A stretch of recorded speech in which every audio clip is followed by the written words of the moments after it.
On today's episode of the John Campea Show podcast, the How to Train Your Dragon live action remake, they just found their 2 stars and they're good ones. Disney Plus has just dropped their first 12 movies off of the service. We'll go over which ones they've removed. The Office is getting its newest remake. It's official. It's coming in Australia. Ricky Gervais is one of the producers. We'll talk about that. Spider-Man Across the Spider-Verse has its first full reviews coming out, and they are calling it spectacular, which is always good to hear. The Little Mermaid has just set a record for Disney live-action remakes as far as live-action adaptation audience responses goes. And we're going to talk a little bit about how do studios get paid by movie theaters when people go to the movies using their membership cards. We'll talk about that and a whole bunch more. The John Campea Show starts right now.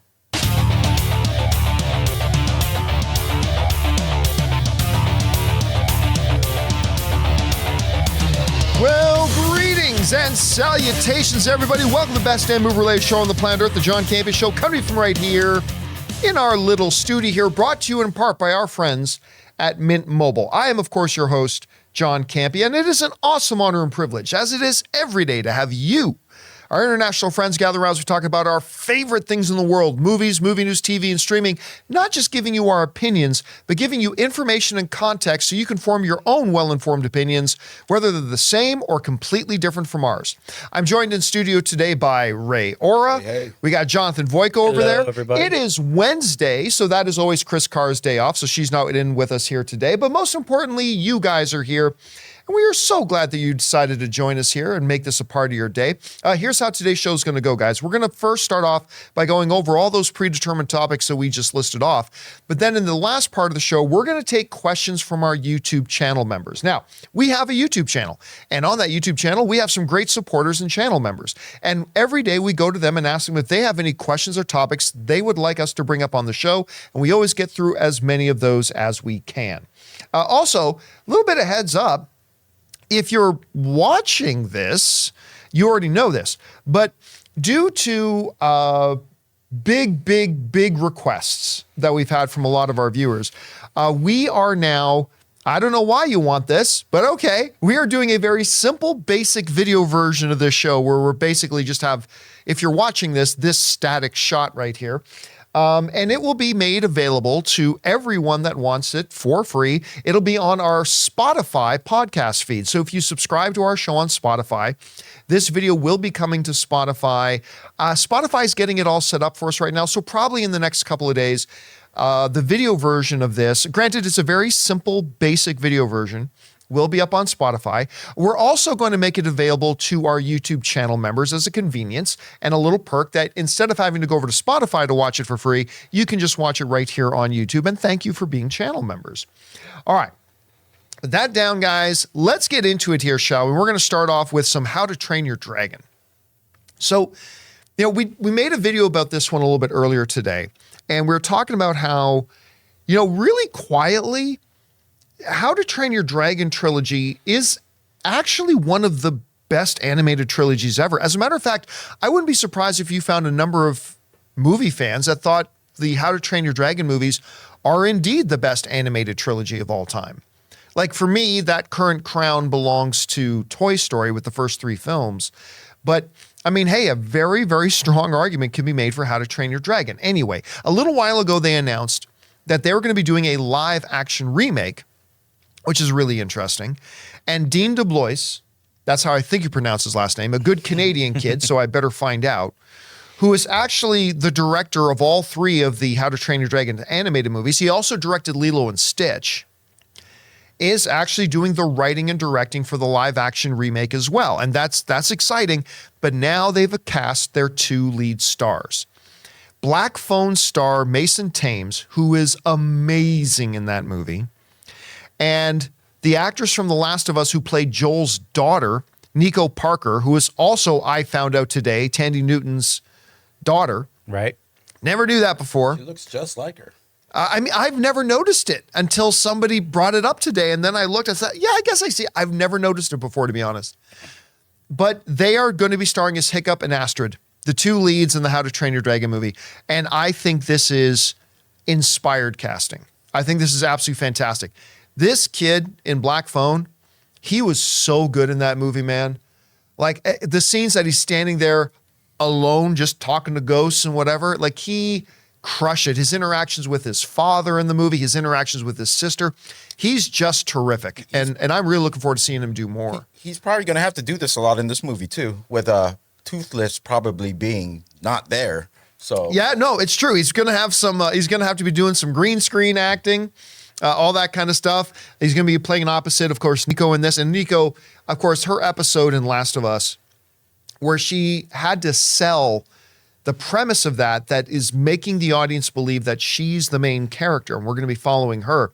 She sells it. Her death scene is. I thought going into The Last of Us that there was no way they could get the sheer amount of emotion out of us in her death scene as the game did. I was wrong. They exceeded it. And a lot of that has to do with her performance in there. But one of the things I mentioned in the video, guys, was that this is good. This is a tough one to do. I mean, you look at all the visuals of it, right? Like just from an animation, like this is going to be a pretty epic size spectacle. And they've given themselves a challenge. I wonder how they're going to be able to pull it off. I'm kind of torn in thinking, because the reason why I love Toothless in the first one, it reminded me of a cute puppy dog, right? I mean, they gave him a dog's mannerisms, right? So part of me wants it to be a cute dragon. And then the other half is like, no, Game of Thrones dragon, like a real terrifying. I don't know where to go on that one. I really don't know. Middle. It's like it could be like a very dangerous salamander. You know what I think they're going to do? I think because there are going to be a lot of dragons, I think you're going to see a lot of Game of Thrones dragons, right? What's the breed of dragon Toothless is? Is it a Night Fury? Night Fury. Night Fury, right? So Toothless is a specific breed of dragon, right? So I think you're going to see lots of Game of Thrones kind of dragons. But I think they're going to try to make Toothless look as close to the way he does in the animated film. Like but he's different from all of them. Yeah. So he's that different kind of breed of dragon, the Night Furies, the rarest and most dangerous of them all, but he looks absolutely adorable. Well, I think Godzilla is cute, so, it doesn't take much. I do think the new Godzilla, he's all fat and chubby. Yeah. Like, come on. Like, I'm not the only person who thinks he's cute, especially if you look at that Funko Pop, it makes him cuter. I mean, I swear to God, like, okay, between Kong and Godzilla is adorable. Kong is way more adorable than Godzilla. He got too many scars. He's got too many things. Godzilla, other than the teeth, look at his face. It's like mine. It's all fat and like. Cute. I remember. It's all fat and cute like yours. Oh, fat and cute like me. I remember when the first images of that Godzilla came out, and I know we're getting off topic, but there was a bunch of people who criticized it because it looked like he was fat Godzilla, right? Do you see the memes? Do you guys remember? This is going back. I mean, I was just a kid when this is out, so you might remember this. Do you remember that back when all the exercise fad equipment was coming out? There was that piece of exercise equipment that you held it against your abs and then you pulled the thing in against your abs to make your abs tight. Oh, right. Okay. Somebody made a meme of that Godzilla holding one of those things like needing exercise. Anyway, okay. One guy in here thinks Godzilla's adorable. I don't know, what did you think about the casting? Which way do you think they're going to go with this dragon, Jonathan? No, I think it's going to be a little bit of a mix. It's not going to be as cartoony as the animated series. So he's not going to be like, all cute and getting excited and stuff like that. You don't think? I think to a degree. But I think they're going to measure it because they want it to look realistic as well. But he's going to look cuter than, maybe like one of the like horned dragons and stuff. And I think some of them are just, they made some of them almost rounded and like cartoony. I think they're going to stretch that out, make it a little more realistic. But I think you're still going to get a little bit of adorable relationship between Toothless and why can't I think of his name? Hiccup. Yeah. You brought up a point in the video earlier about Gerard Butler. Oh yeah. You said it's something like you would like him to be in it. Well, I mean, when you look at Lion King, right? Yeah. They did the one voice they brought back was James Earl Jones, and I think it would be wonderful if, because I thought one of the best performances in the animated versions was Gerard Butler as Hiccup's dad. I think that would be a great choice to bring him in live action. For me, I need him in this movie. Really? Like you could give or take, right? with you. Like, you would like to see him. I would like me. to- I almost want, like, I want him in this movie. That voice, his voice, that dad, it was great. In Yeah, the he could first pull one. off a Viking anyway in live action. Oh yeah. so. Now that's the other thing. One of the things they can't do is because, like, in the animated movies, they make a lot of these Vikings, particularly his dad and stuff like that, would dwarf Arnold Schwarzenegger.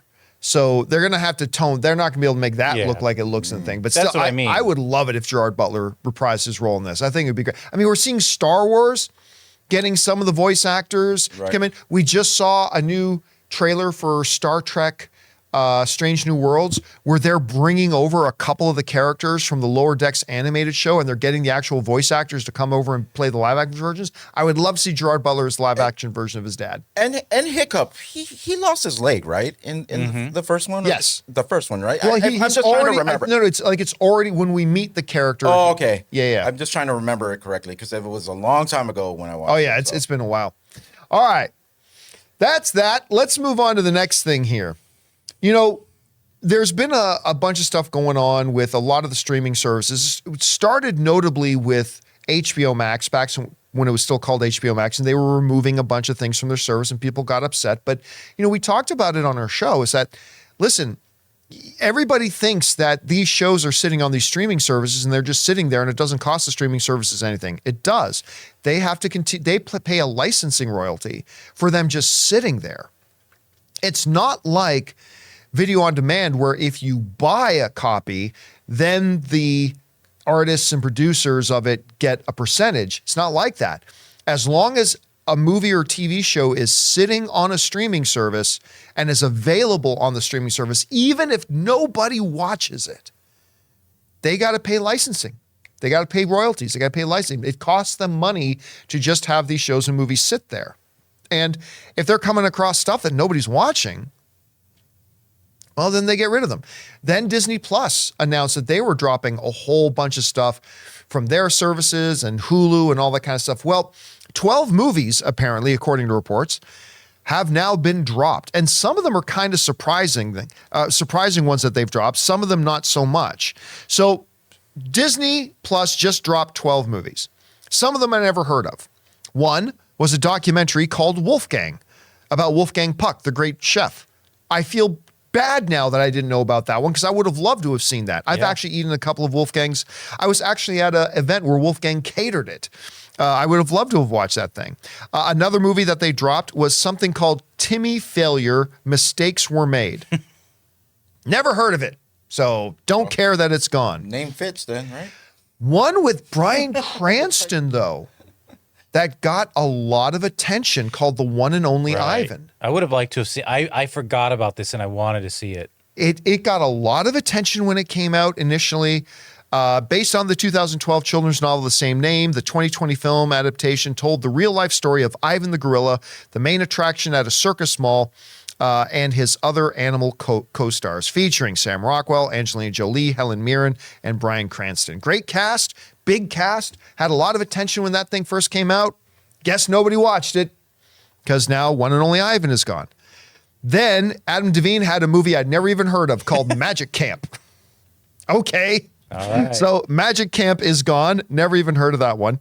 Then there was a series of films that Disney Plus put out. I remember I was at D23 and they made a very, very big deal out of this movie they had coming out called Stargirl. Not to be confused with the CW Right. superhero show called Stargirl. And both it and its sequel now pulled. Nobody watched it. It's now gone. Then they had a CGI squirrel movie called Flora and Ulysses. Again, never heard of it. It's gone. Another movie I never heard of, Darby and the Dead. That was described as after a near-death experience, Riley Downs Darby gains the unique ability to speak with ghosts, which isolates her at school while she starts her own side business helping ghosts move on to the afterlife. I can't imagine why. Nobody watched it.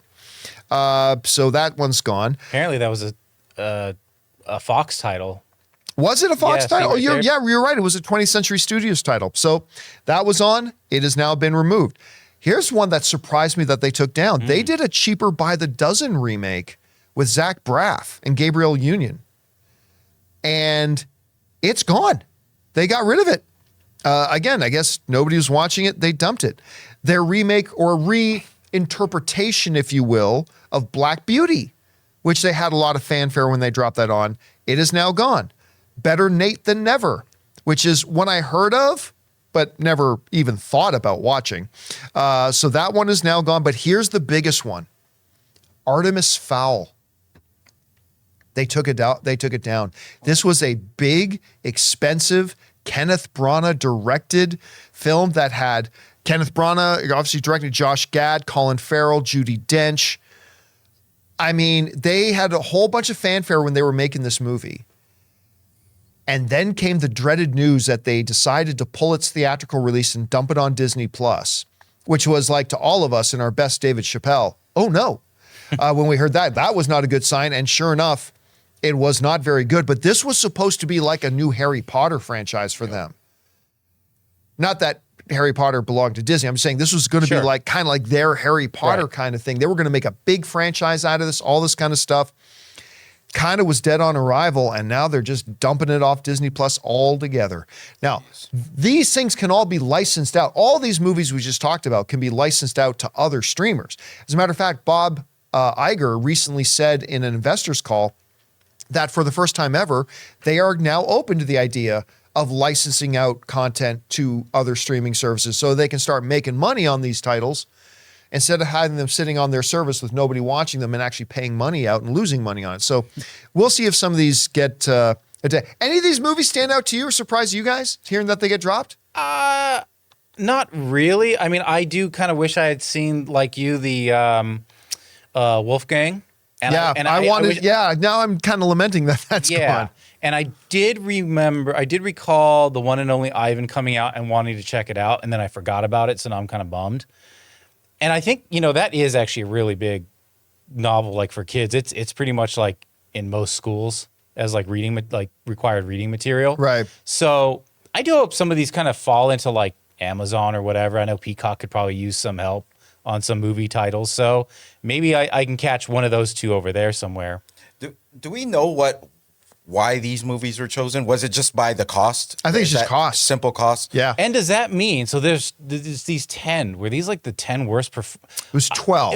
There was 12. 12, but there's going to be more. Yeah. I remember when we did a story on this one a few weeks ago, when they first announced the titles that were going to be leaving, like I think there was like something like 30 or 40 ultimately. Yeah. So I think these are the first 12. It's got to be a mixture of what it's costing them to keep. Yeah. And how low their viewership is, like a mix of that.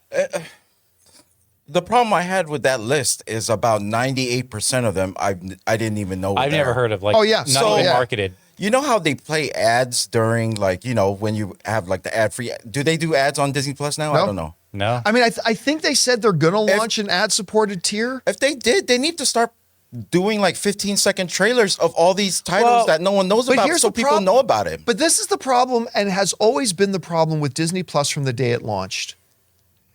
They fill Disney Plus with a bunch of filler. Yeah.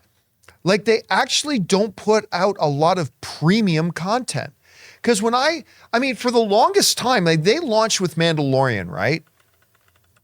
But it was like almost a year till the next premium piece of content came out on Disney Plus. It was just all these little crappy, low budget, nobody gives a shit about these things kind of titles. And they kind of continue doing that. Yeah, it's sort of like plop your like 3-year-old in front of the TV kind of titles. Do they at least do what Netflix does after you're done watching a title? It'll suggest. No, I've never seen anything like that. Because that would be great to get these titles like some views. You mean like they could do that? Like if you just finished watching like some sort of CGI animated thing and you liked it, it says, "Hey, check out the squirrel thing." It sort of does at the bottom of like the main page, but it's not like Netflix where it has an algorithm where it like shows you things that you would like. It's kind of everyone gets the same, Well, like yesterday, Ann and I, we finally got caught up and finished Succession. Right? But every time you start an episode, there's like a little 30-second thing that plays promoting something else that's on Max. I usually hit skip, but at least they do it. I do too. I always hit skip, but they do it. They do it. It's like, I have no problem that they do it as long as they give you that skip option, right?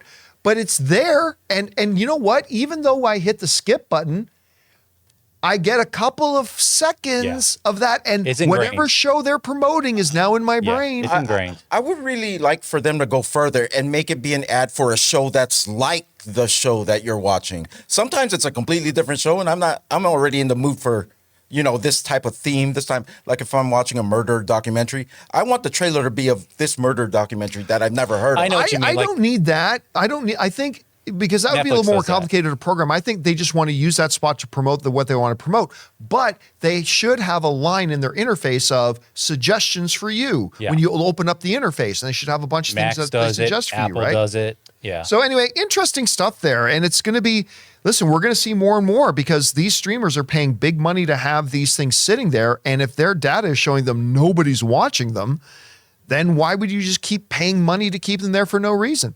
Anyway, just an interesting thought. All right. Hey guys, with that down, let's go over now and take a Mint Mobile hotline question of the day. If you guys have a question for us that you'd like to hear addressed on the show or on our YouTube channel, or both, go ahead and call our Mint Mobile hotline number anytime 24/7 at 951-268-4259. And today's question is about, hey, how do studios get paid when somebody like me uses my AMC A-list to go see free movies? Check it out. Hey, John, this is Richard from Denver. And go Nuggets, baby. Woo! Just wanted to call and ask. You were talking about how the ticket prices for the movie theaters, only a certain percentage goes to the actual theaters and the rest go to the studios. I was just wondering how that worked with the subscription services like AMC Plus, the Regal Unlimited, the Alamo one. I was just curious if you knew about how that worked or possibly you can research it. Been listening to your show a long time, and I appreciate all the free content, man. Thanks, and keep on the selfie. All right, Richard, thanks a lot for sending that in. You got a thought, Ray? I'm saying, Richard, if you're gonna woo, you gotta woo. Your team is about to win the finals. If all go, the first championship, you just go woo. It's gotta go woo. You gotta Ric Flair that sucker. Woo! All right, that's it. All right. So, Richard brings up a question, and listen, I've actually addressed this a few times, but we honestly get asked this question every week. Yeah. Whether it comes in on a tip question or whether somebody emails it in or leaves it as a comment or sends it in on a Mint Mobile hotline. So I'm comfortable answering this every once in a while because it is something that's on a lot of people's mind. Okay, so the basic gist is, I go to the movie theater and let's say I buy a movie ticket. Let's say I buy a $15 movie ticket to go see a film. Well, instantly right away, and I'm going to speak in rough numbers here, okay, not specifics, but instantly right away, $10 of that movie ticket instantly gets shipped off to the studio and distributors. The movie theater doesn't keep it. That's why you'll sometimes hear a phrase being batted around that movie theaters are not in the movie business, they're in the candy business. Because movie theaters actually make their real money, the things that keep their lights on and keep their employees paid, is the concession stand. That's how they actually make their money. It's not the movie ticket, because the vast majority of that movie ticket goes back to the studios and the distributors. So now along comes these membership programs, these loyalty programs, Regal Unlimited, AMC A-List, Movie Pass. But let's focus on the membership ones for a minute, like AMC A-List, Regal Unlimited, Cinemark's got theirs, Alamo Drafthouse has theirs. It feels like every single one of the movie theater chains now have to have some kind of version of this. But let's take the most popular one, the one that I use, AMC A-List. I pay $24 a month, I believe, for my AMC A-List card, and that gets me up to 12 movies a month. 3 movies a week. After watching 2 movies, I have more than made my money back. Mm-hmm. And when I go to 7, 8, 9, 10 movies that month, that's like $150 to $225 worth of movie tickets I'm getting, all for the cost of $24. It's an incredible value. And I get to use that card to see a regular screening, a 3D screening, an IMAX screening, my favorite, an AMC Dolby Prime screening, doesn't matter. It all works for all of them. So how on earth do the studios get paid when I use my A-List? It's a great question. Here's how it basically breaks down. So let's say I'm going tomorrow to go watch, and this is true, I'm going to go watch Spider-Man Across the Spider-Verse tomorrow. Okay. Let's say it's, I don't know, $15 ticket, whatever. So I use my AMC A-list and I go on to my AMC app and I book my ticket, right? So here's what happens. AMC Theaters takes what is the average movie ticket price in America that week. So right now, again, this is rough. It's not this exact number, but it's right around it.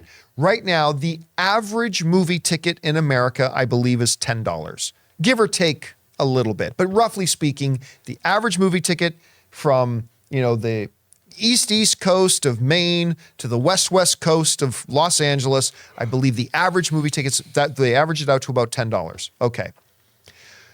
When I use my AMC A-list card, whether I'm traveling to New York, whether I'm in Boston, whether I'm in Los Angeles, AMC counts that as a $10 movie ticket purchase. All right? It gets counted as a $10 movie ticket purchase. And then that money, they calculate it that way, so they send off the appropriate amount of money back to the studios. Now you might be thinking, well, okay, John, that's great. Now we know how the studios get their money. I use my AMC A-list. AMC pretends that I paid them the national average, $10. AMC pretends I paid them $10, and then they ship off the appropriate amount to go back to the studios. Great. But how does AMC make money then? Because if I just go to 2 movies, right? Let's say 3. If I go to 3 movies, well, that's them counting $30 worth of tickets, and I only paid them $24. So AMC's losing money. Well, not really. And this is where things like the theater-specific loyalty programs like AMC A-List and Regal Unlimited have a big advantage. They also own the movie theaters and the concession stands. Mm-hmm. Because to AMC, it is worth them paying the studios my imaginary ticket money because they know I'm taking my fat ass into their theaters. And they know that Campea is a sucker for their crappy popcorn. He loves it. And I'm going to buy their crappy popcorn. And I got to have something to chase it with. So I get my Coke Zero. And I just might, if I'm in a particularly peckish mood, I might buy a little bag of M&Ms. Before you know it, that little amount of money they had to send back to the theaters or back to the studios is dwarfed by the $23 I've spent at their concession stand. And every time I go, I'm not going alone. I mean, sometimes I'll go to a movie alone, sure. But most of the time I'm either with Ann or we'll get Ray or one of our other friends and we'll go. So I got other people with me. And guess what we're all doing? We're all going to that concession stand. So yeah, to AMC, they're like, okay, we make some money with the cost of the membership, $24 a month in my case.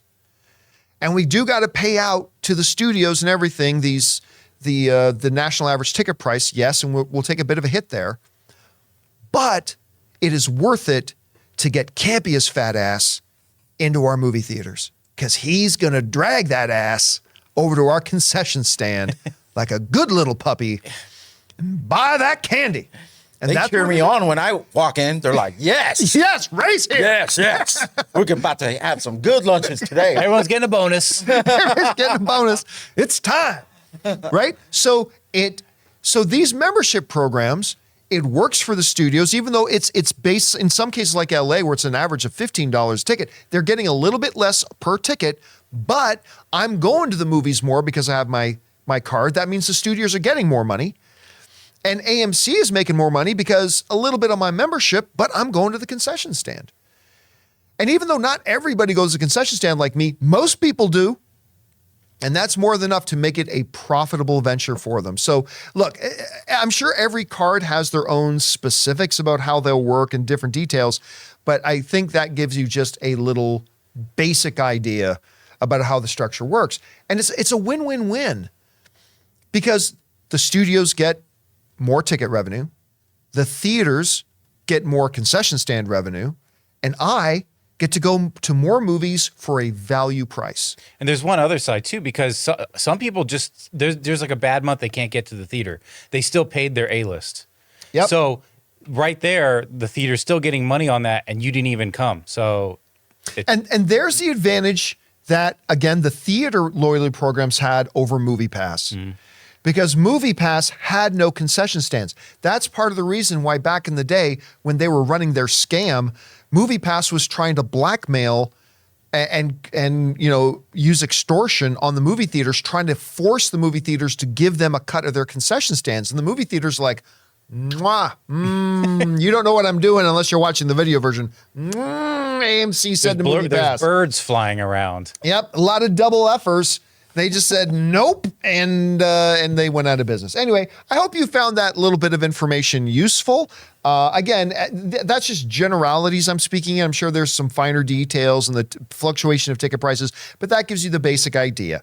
You pay your membership price every time you use it. The theaters give the studios a predetermined set ticket price amount for the money, and the theaters are happy to do it because you're going to spend money when you're in the theater. Anyway, all right, guys. With that down, we got a few more topics to talk about here today, but before we get to those, we want to thank one of the sponsors of today's episode of the John Campea Show podcast, our friends over at ExpressVPN. Guys, we want to take a second to thank a sponsor of this video, ExpressVPN. Guys, it is 2023, and online privacy and security has never been more important. You see, every device, phones, computers, tablets, has a unique IP address, which is like an internet phone number and reveals personal information about you. It's super simple for somebody online who knows what they're doing to find your IP address if you've ever clicked on a sketchy link or opened an email from somebody you don't know. Your IP address could become exposed. Now that's where ExpressVPN has your back. ExpressVPN is an app that hides your real IP address and replaces it with a dummy one, keeping you safe and private. And you don't have to be some kind of techie to use a VPN. Guys, it is so easy to use. Just download the ExpressVPN app on your phone or computer, tap one button to turn it on, and you're protected. And if you like your streaming entertainment, here's the coolest part. They let you choose what country you want your IP address to look like it's coming from. This is incredibly useful because services like Netflix and Disney Plus give you different shows depending on what country you're in. So secure your family's online activity and unlock tons of new shows by visiting expressvpn.com/Campea. Use my link and you can get 3 extra months free. That's expressvpn.com/Campea. Go to expressvpn.com/Campea to learn more. And thank you to our friends at ExpressVPN for sponsoring this episode of the John Campea Show. All right, guys, with that down, let's keep going with this. You know, you get in almost any circles and you bring up the topic, what's the best comedy ever on TV? If you're in a group of 10 people, I guarantee you at least 9 of them will at least mention The Office. I mean, many consider it to be maybe the greatest comedy of all time. I've certainly got it up in that conversation with that, Seinfeld, Parks and Rec are like my favorites. But again, maybe not everybody has it at the top, but it's in a lot of people's discussion. Now, there's been a lot of public crying and begging for an Office reunion, whether it's a reunion season or even just a reunion movie. I think that would be a lot of fun. But instead, we got news today that there is officially an Office remake coming. Only it is not with any of the original cast. It is a new interpretation of The Office, just like Michael Scott's version was a new interpretation of the Ricky Gervais UK version of it. Now there's a third version of it, and it's coming on Amazon Video, and it's being made in Australia. This is coming to us from CBR. They wrote, the fan favorite sitcom The Office is officially getting an Australian remake courtesy of Prime Video and starring stand-up comedian Felicity Ward. Per Deadline, Prime Video Australia is developing the new series based on the ever-popular show that originated in the United Kingdom before eventually making its way to the United States. Stand-up comic Felicity Ward will star as the boss for the remake, taking over the roles created by Ricky Gervais as David Brent and then popularized by Stephen Carell's Michael Scott. Per the description, Ward, as Hannah Howard, will be awkwardly leading her branch of packaging company. They're a packaging company this time instead of a paper company. Leading her branch of packaging company, Flinley Critic. Her position is compromised after the head office shuts down the branch and orders all employees to work from home, a move that sends Hannah into panic mode.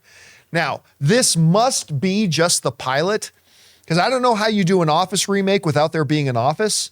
That doesn't seem to make a lot of sense to me. I gotta say, this isn't the news I wanted to hear. Don't get me wrong. I'm sure a lot of people said the same thing.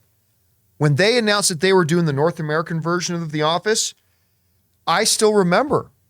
I mean, it's a lot younger, but I remember going, boo. Everybody was like, boo. It'll never be as good as the UK version. Boo. It wasn't in that first season. It was just a redo of, and it fell flat that first season. I mean, well, the first season was also like, what, 6 episodes? Yeah. The first season, but I still thought it was great. I really liked it myself. I thought it was wonderful. But now, when you said The Office, the first thing people think of is the Michael Scott one. I don't get me wrong. I'm not dragging on Ricky Gervais's version. It's brilliant. But I mean, everybody, when you say The Office, almost everybody thinks about the North American version. So I expect we're going to hear the same reaction from people about this. Boo, we don't want a new version. We want Michael Scott. But that's exactly what they said before. And we ended up getting Michael Scott and a brand new Office that became a cultural phenomenon. Now, am I saying that's going to happen with this one? No. But I'm saying let's give it a shot. Oh, I'm for sure giving it a shot. Yeah, listen, Ricky Gervais is attached to it. Like, I don't know how active he's actually going to be involved. Producing. He's making millions off of this thing. So, I mean, I don't know. I'm down. Like, Ray, I know when I go over to your house, if one of 3 things will be, I know one of 3 things, Jonathan, this is an absolute truth. When I walk through the door at Ray's, I know without a doubt, I could take $1,000 out of my wallet and I will put it down and bet it that one of 3 things will be on that television. What is? Impractical Jokers. Yep. Some kind of murder documentary. Or a 4th thing, I'm sorry. South Park. 25 Day Fiance. Oh, or 90 Day Fiance. 90 Day Fiance. You know? You gotta. The Office. That's a touch of reality right there. 90 Day. 90 That's real Day life. Fiance. Right. No. Or The Office. Like you know The Office inside out and backwards. What do you think about this news? You know, Comedy Central has done a service to all the Office fans. They do a marathon like almost every day. It's almost like a 24-hour Office channel. And you know what? Like, I leave it on. It's like I'm not even watching sometimes. I'm playing Xbox, but it's just like listening. It's over and over again, the same episodes, but I can't get enough of it. It's just that thing. I mean, there's the first season Jonathan mentioned. Oh man, that's so cringy. Some of the stuff that they got away with would never happen right now. But you know what? This good Australian kid, can I say that? Sure. Whatever her name is. Felicity Ward. Felicity Ward, yeah. I'm not familiar with her, but you know what? I'll give it a shot too. Who knows what happens with this one? I mean, Australia, who cares? I'm actually looking forward Australia, to who Australia. cares? Oh, no, I didn't mean Australia. That's who a new cares? T-shirt you should make. Australia. I didn't mean Australia. Who cares where it's at? It's just the Office is back. Yeah. Is my I'm looking forward to the Australian sensibility and their delivery on this. So yeah, I'm excited for it. So how many of us have watched the original Office? I haven't. Oh, the UK one? I haven't. I saw the original one. And that's why, like, I think if I gotta know if Ricky Gervais, if like his comedy is for me, I don't know yet. So we'll see. I find him very funny. Yeah, and I mean, if you like The Office, because he's the producer of The Oh, Office. yeah, I've seen the Golden Globes with Ricky Gervais. Oh yeah, And he tears. His Office version is really. I mean, I'm not gonna lie. I do prefer the North American version. I know that's not the cool thing. The cool thing is to say the original UK. I get it. It's brilliant. I love it. But I personally prefer the new one. You know, The Office is just one of those shows that it's like Parks and Rec to me. Those 2 shows, I can play episode roulette. And what I mean by episode roulette is sometimes if Ann and I we've got like 30 minutes to eat dinner, we'll grab something to eat, sit down in front of the TV, and we can either load up The Office or Parks and Rec and literally almost close our eyes and just scroll through the episodes and then randomly hit play. And we know whatever episode comes on, we're going to laugh. I mean, It's, I mean, I'll do it sometime. I'll be in a long drive. I mean, I one of the things I love about having a Tesla is autopilot. God, I love that feature. And I'll just be there and put The Office on my phone or whatever. It just, I love that show so much. I think I like Parks and Rec even a little bit more, which is weird because when Parks and Rec first came out, I thought it was just a cheap Office knockoff. Yeah. But I mean, both those shows, it doesn't matter. Doesn't matter what episode you put on, you're gonna laugh. And I'll be looking forward to seeing them taking another shot at it. All right. With that down, guys, let's move on to this, shall we? You guys know that I think Dune is probably my most anticipated movie of the year, but my God, Spider-Man Across the Spider-Verse might be tied with it. I mean, I've been dying to watch this movie ever since I walked out of the theater watching the first film. I just cannot wait. And all the first reactions were great and all this kind of stuff. Well, now the reviews are coming out. And look, we made a video about this one a little bit earlier today on the YouTube channel. We mentioned that, you know, when first reactions and the reviews are two separate things, right? The critics are often allowed to give a short social media first reaction, and then they hold their reviews until the full review embargo comes out.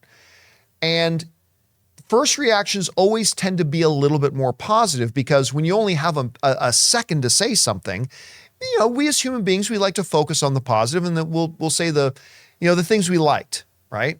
But then normally, or often, I should say, when the full reviews come out, well, then they can go into their nitpicks a little bit and maybe it doesn't seem as glowing. Well, when the first reactions for Spider-Man Across the Spider-Verse came out, the reactions were off the charts. And now that the full reviews are out, the full reviews are better. Mm-hmm. Like they're better. I read some of them today, but here's a few other ones that I didn't read on the YouTube video part. Little White Lies film critic wrote, "In every possible universe, this slaps." Screenrex wrote that it largely, what's that? No, I said, was that me reviewing it? Yeah, that sounds like some review Ray would give. Screenrex writes that it largely bounds over expectations is deeply impressive. That it manages to find a way to actually say something about the genre and its adherence is near miraculous. Blu-ray.com writes, the directors speed up the edits and slow down the storytelling as they build on the previous picture's artistic achievements. Bleeding Cool writes, Spider-Man Across the Spider-Verse has the flaws that come with being half of a movie, because remember, there's going to be another part to this, but the half of the film that is presented is nothing short of art. Eastman writes, for now, it has achieved the impossible. We once again believe that superhero cinema can be surprising, fun, and emotional, while at the same time shaking up our expectations. Cultured writes, that's Cinema Debate writes, Spider-Man Across the Spider-Verse can be described with one word, masterpiece. From the first beautifully animated frame, it's a masterclass on believable characters and worlds. The gaps between this and other superhero films is wide. Listen to that. The gap between this and other superhero films is wide. Entertainment IE writes, Across the Spider-Verse is an animated blast of energy that deserves to be seen on the biggest screen you can possibly find. And it just goes on.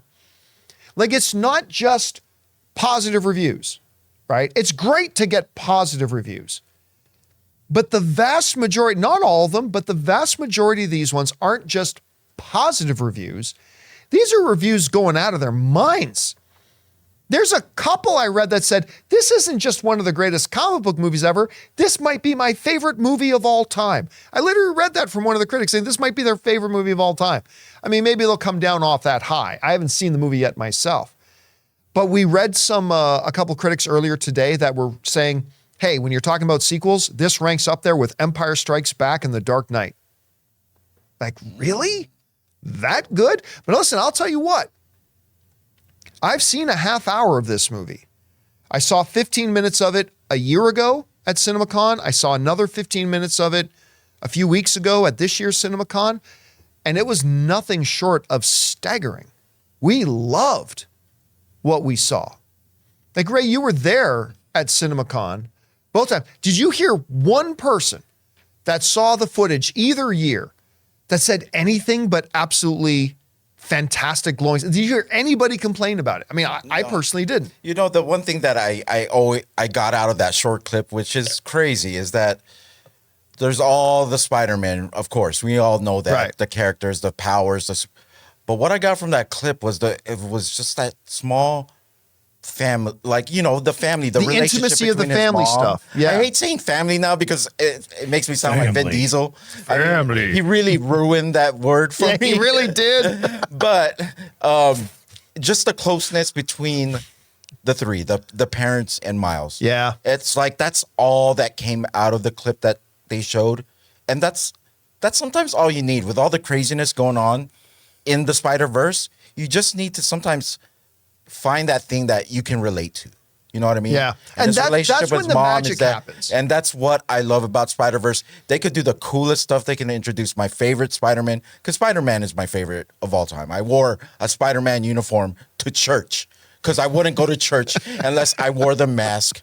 And so I'm sorry, mom and dad up there. By the way, he's if I talking about embarrassed mine you- and Ann's wedding. Yeah, Just so you know, he showed up in a spider mask. If I embarrassed you, it's because I love Spider-Man. But you can show me all the Spider-Man you want, but I need that home feeling there, which will take it home. So I believe this one. I really hate that I know it's the first part of 2. I just don't like that in any movie. I don't care if it's the greatest movie of all time. I just hate knowing that I'm not going to get a conclusion, but it's going to be good. From what But we've I seen, mean, it's going to be good. if it does what Empire Strikes Back did, right? I talked about this last week, I think. Like, when you look at Empire Strikes Back, is the perfect example of a middle chapter of a movie franchise, because it is in itself, all by itself, a complete movie. Yeah. With its own beginning, middle, and end. And yes, there's some open doors at the end that, you know, but at the end of Empire Strikes Back, they escape from Cloud City. Luke got away. He gets his hand fixed. The rebel fleet has reassembled and survived the attack on the Hoth station. And now they're all good. And and by the way, hey guys, we'll see you in Tatooine as we go try to rescue Han. But really, it doesn't end on some kind of, it never felt incomplete. Empire Strikes Back feels like a totally complete movie. And so does The Dark Knight. The Dark Knight doesn't feel like chapter 2 or 3. It feels like a total complete movie. And if Across the Spider-Verse, even though we know we've got a third movie coming, if Across the Spider-Verse can do that, feel like its own complete movie, I will feel totally satisfied. I have a feeling we're going to have a funeral at the end of this movie for some reason. I think we might have more than one. I think we might have more And than to one. leave it off as that would just kill. Because, you know, they took, you know, and it seems like the work paid off for this one. They took a really long time to make this movie. Oh, yeah. Like, They took delayed forever. delayed Lord it. Miller, yeah. And it looks like those delays were great moves, because from all the reviews we're hearing, it's just now that I think about, if I really love this movie, the wait between this one and the next It's going to one. be excruciating. You know. Hopefully, we're not going to have to wait as long for the third one. And because, I mean, from what I understand, the script is already written for the third one, from what I understand. So We had the pandemic between these two, right? yeah, Didn't I we? mean, so that was part of the problem as Yeah. well, and all that kind of stuff. So I don't think we're going to have to wait, because when did it came out in 2018? Yeah, we had to wait 5 years for this movie. I don't think we're going to have to wait 5 again. I'm thinking 3. I'm thinking at the very most 3, we're going to have to wait for the next one. But at any rate, we get to see this new one tomorrow, and I'm very excited. All right, guys, listen. With that down, we're going to talk about one more thing here. We'll just do this quickly so we can get on to your questions that you guys have been sending in. You know, we talked a lot about The Little Mermaid recently. And again, you know, I am not a Little Mermaid guy. Everybody's heard me say it. But I was really charmed by this live action version of it. I'm probably one of the few people in the world that liked this live action version more than the animated one. But I only say that because I'm not exactly a big fan of the original animated one. Even though I didn't love this movie, I thought it was very charming and very well put together. Well, now that it has officially been out for 1 week, they are now making it official and calling it The Little Mermaid has set a record for the Disney live action remakes with the highest audience score out of any of them. And, you know, we went through this in a video we made earlier today, but Ray put this graphic together. But the 2015 Cinderella, which I love, by the way, had a 78% audience rating. The Jungle Book had an 86% audience rating. Beauty and the Beast had an 80% audience rating. Dumbo had a 48% audience rating. Aladdin, which I also love, had a 94% audience rating. It was the highest audience rated Disney live action remake until now. Mulan had a 46, and now we got Little Mermaid with a 95. A 95. Now, the critic rating is not as good. I mean, almost 3 out of every 10 critics didn't like it. So about around 7 out of every 10 critics did, 3 out of every 10 didn't. So it didn't have as well. So it's hovering around the 68, 69, 70%, somewhere around there, give or take 5%. It's hovering around there for the critic score, but the audiences seem to really get a kick out of it and at least walked out. Remember, that 95% rating doesn't say that the audience loved it. It says that the audience at least enjoyed it, right? So I don't think this is saying that The Little Mermaid is the greatest live action remake Disney has done. It's just saying it appealed to the most people. 95%, 95 out of every 100 people that saw this film came out and went, I like that. And that's a pretty big accomplishment. I mean, that's pretty good for a movie like this, that there were a lot of question marks going into it, all that kind of stuff. I had never heard of Halle Bailey. I had never even heard of her before she got cast to play in this movie. My God, this girl's a superstar. Get to know her name. And I remember I thought a while ago, well, this poor girl, whenever somebody tries to say her name, they're all going to say Halle Berry. Mm-hmm. Guess what? 6 months from now, they might be saying Halle Bailey instead when they meant to say Halle Berry. Whoa, shots fired, shots fired. I'm just saying. You are just saying. This girl's a superstar. This girl's a bona fide superstar. Is that right? That's right. And wait till you see, I can't wait to see her in The Color Purple. We got just a little glimpse of her in The Color Purple that's coming out in December. And it's like, my God, like this girl, I said it earlier today. I am really, really excited to find out if this Little Mermaid is, what was the guy's name of from Napoleon Dynamite? It was John something. See if you can look that Hader? up. What's that? Or you're talking about the actor? Yeah. Wasn't it Hader or? Heater or Header or Heater, something like that. Like Napoleon Dynamite came out and he's brilliant. He's fantastic in it. Yeah, Turned Josh out Hader. he was pretty much a one-hit wonder. Because then everything else he was in after that, I don't mean to despair. I'm not trying to disparage the guy. I'm just saying everything else he came in after that, he was never able to replicate what he was able to do in Napoleon Dynamite. He was even in that figure skating movie with Will Ferrell, Blades of Glory. He was not good in that. So I want to find out, is she John Heater? Or is this truly the beginnings of a new superstar? Was Little Mermaid a one-hit wonder for her? We'll find out. And it ain't going to be an easy test because now she's going to be in Color Purple with some heavyweights. And we're going to see if she's any good or not. Anyway, we'll find that out soon enough. All right, guys. With all that down, let's get over and start taking those questions that our channel members have been sending in to us. And first of all, if you are a channel member, thank you so much for being a channel member. And listen, guys, if you'd like to just be supportive of our content that we make on our podcast or our YouTube channel, why don't you consider becoming a channel member on our YouTube channel? It'd be awfully appreciated. And thank you to everybody who is. Now, before we get to those questions, we want to take another minute and thank a couple of other sponsors of today's episode of the John Campea Show podcast, our friends at Rocket Money and my mobile service provider, Mint Mobile. Guys, we want to thank a sponsor of this video, Rocket Money. The average person has around 12 paid subscriptions. Think about that. If you think you're only subscribed to a handful of services, you might want to double check. With Rocket Money, you can quickly identify and cancel all of your unwanted subscriptions. Rocket Money, formerly known as Truebill, is a personal finance app that finds and cancels your unwanted subscriptions, monitor your spending, and helps you lower your bills all in one place. Rocket Money will quickly and easily identify your subscriptions for you so you can stop paying for the ones you don't want and don't even use. Simply find the subscription you don't want and press cancel, and Rocket Money will cancel it for you. No more long hold times with customer service or tedious emailing back and forth. Rocket Money makes canceling subscriptions as easy as the click of a button. My wife Ann and I moved out of Burbank 2 2 years ago. And one of the first things I discovered when I loaded up Rocket Money was that I was still paying for a gym membership I haven't even been to in Burbank in 2 years. So stop throwing away your money. Cancel unwanted subscriptions and manage your expenses the easy way by going to rocketmoney.com/Campea. That's rocketmoney.com/Campea. rocketmoney.com/Campea.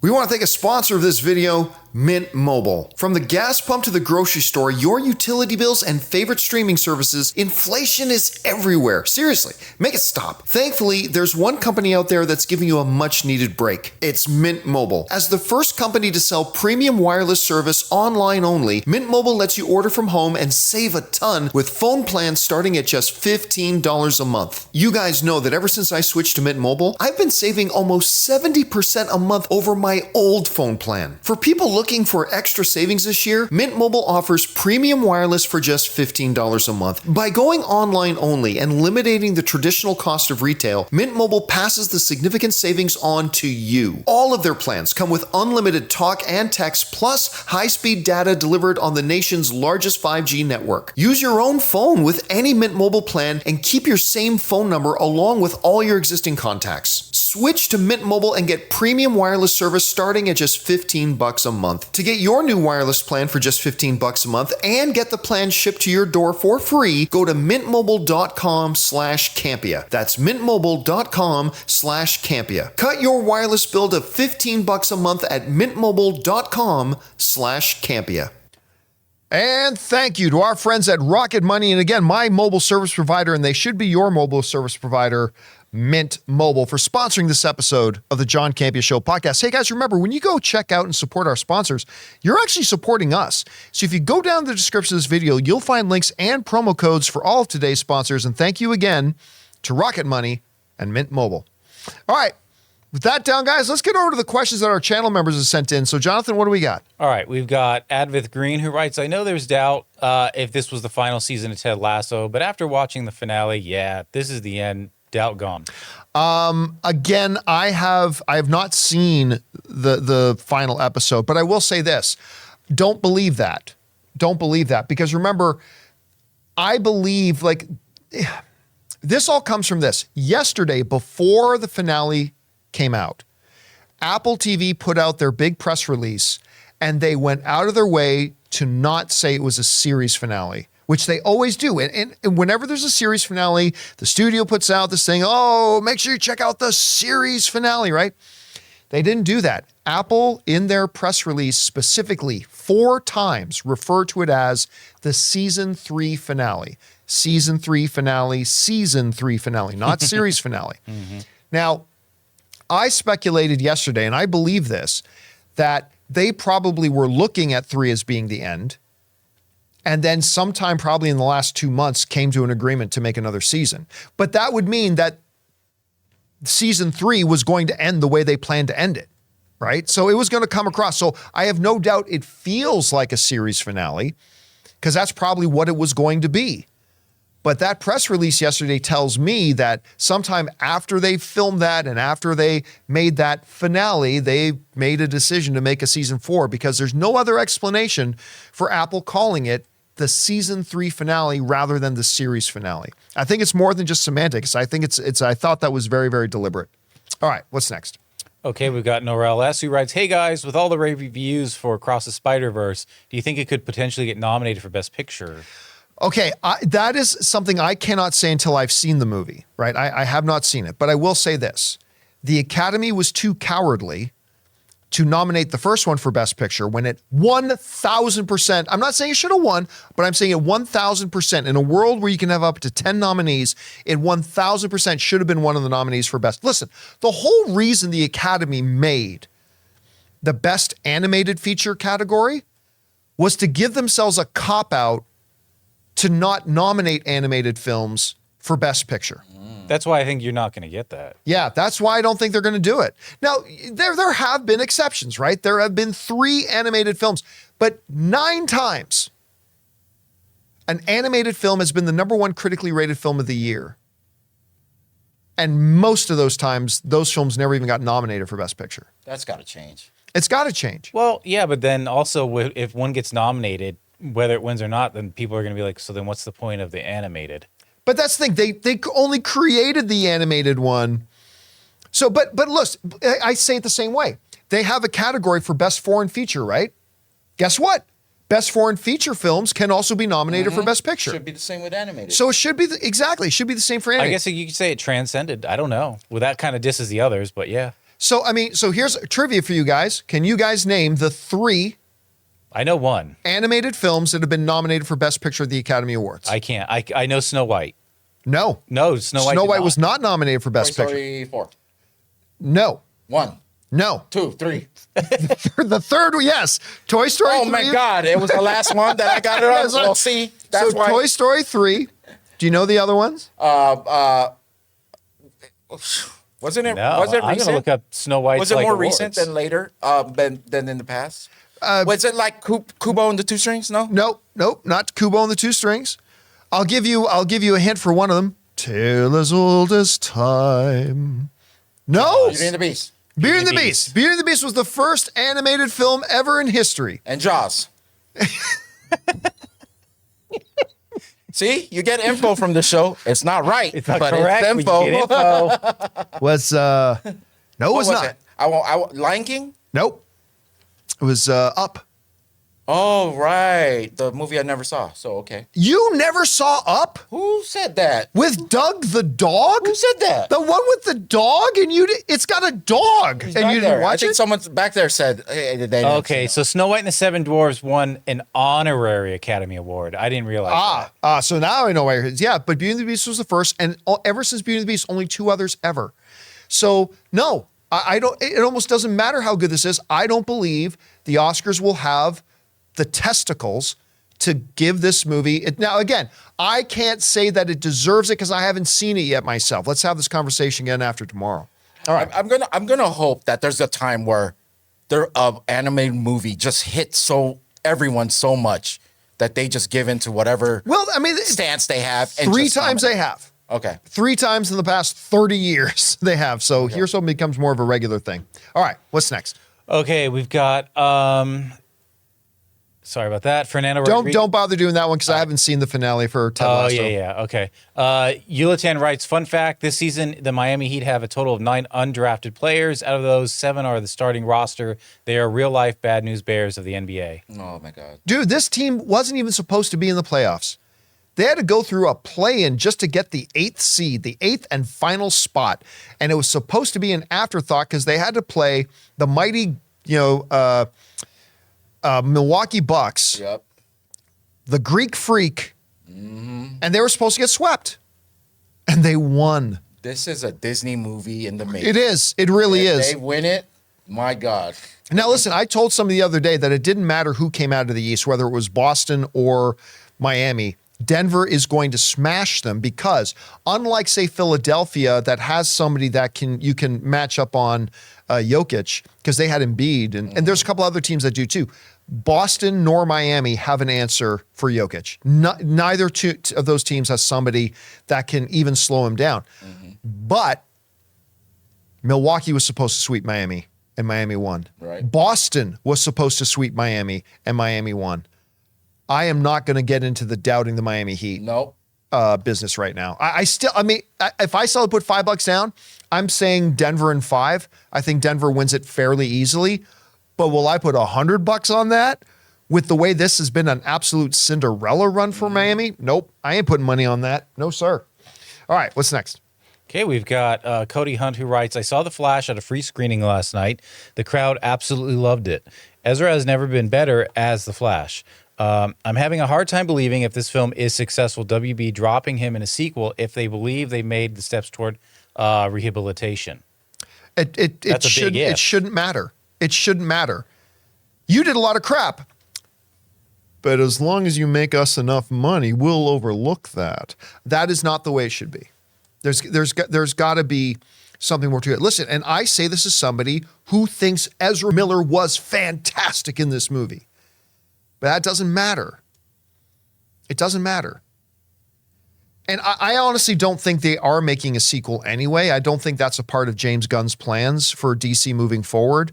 So I think that's why director Andy Muschietti was able to say yesterday, oh, if I do a sequel, I am not recasting Ezra Miller. I'm not recasting that. It's got to be Ezra. I think Andy Muschietti knew he could say that because I think he knows there's not going to be a sequel. I mean, I don't know that as a fact. I haven't had somebody at DC tell me that. I'm just speculating like any other fan. Could be right, could be wrong. But yeah, I just don't believe that that's going to happen. At least, let's put it this way. I'm going to be very, very, as a huge fan of James Gunn, I'm going to be extremely disappointed in James Gunn if they do that. Anyway, that's just me. What's next?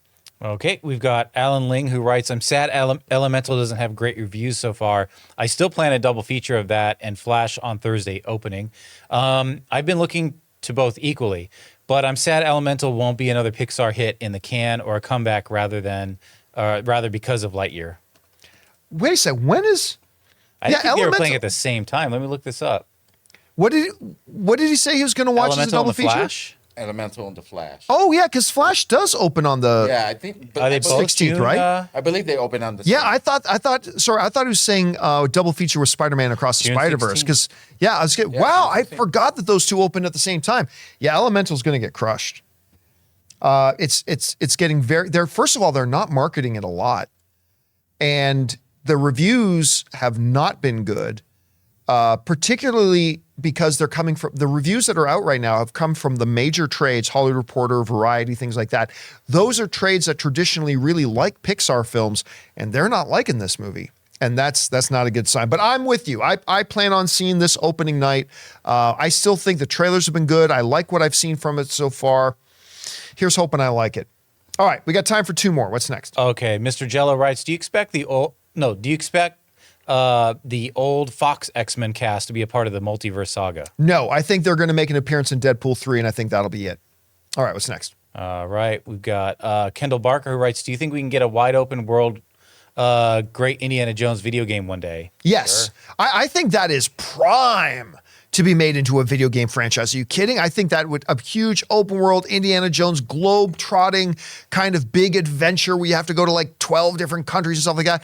And actually, didn't they announce an Indiana Jones game? I think they did, but there hasn't been any movement from what I know, but there was an announcement. I'm really hoping that, Harrison Ford doesn't want to do all the action stuff. Maybe he'll, just do voice for a game? I mean, come on. He's got to do something once, right? He's done everything. His voice sounds like this now. He's done everything. Yeah. So.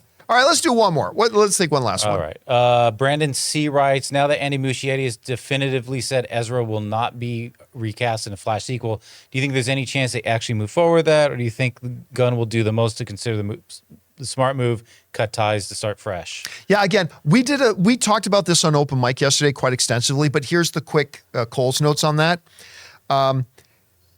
Andy Muschietti said that he doesn't want to recast Ezra. That's great. Number one, that's not Andy Muschietti's decision. Number two, he says, if we do a sequel, I don't think they're going to do a sequel because they're changing the DCU. Number three, I doubt it'll happen because even if those things lined up, I don't think James Gunn or Peter Safran approve it. Number four, I think Andy Muschietti said that just to promote this film that's coming out, when in reality they know, you know what, in 6 months or in a year, when we do a sequel, we'll just say, oh no, scheduling conflicts, oh, sad day, right? So yeah, that's great. Andy Muschietti is just promoting the film. That's it. It's like the Ben Affleck thing when Ben Affleck swore at Comic-Con, even though behind the scenes they had already arranged that he wasn't going to be Batman anymore. He still got on stage and swore to the Comic-Con audience, I'm still Batman. I'll do whatever Matt Reeves needs me to do. I'll walk on all fours like an ape, because Matt Reeves had done a Planet of the Apes movies. I'll walk on all fours like an ape for Matt Reeves. Woohoo, I'm still Batman. When he knew full well he wasn't Batman anymore. You know why? Because they had a movie that was coming out in the coming months, and they wanted to promote the movie and not distract from the movie. And that, I believe, is exactly what's going on here with this. So I don't think Andy Muschietti's comments, who is a fabulous director, by the way, but I don't think his comments here should be taken seriously at all. All right. With that down, guys, that'll do it for today's installment of the John Campea Show podcast. Thank you so much for stopping by and listening to our show here today. Big special thank you to our YouTube channel members. Number one, for being YouTube channel members and supporting us. We appreciate that, guys. But number two, you gave us great fun things to talk about. So thank you guys so much for your support. So for everybody in the room here, we got Ray Ora, we got Jonathan Voico, we got myself, John Campea. That'll do it for us, guys. And until next time, my friends, bye-bye.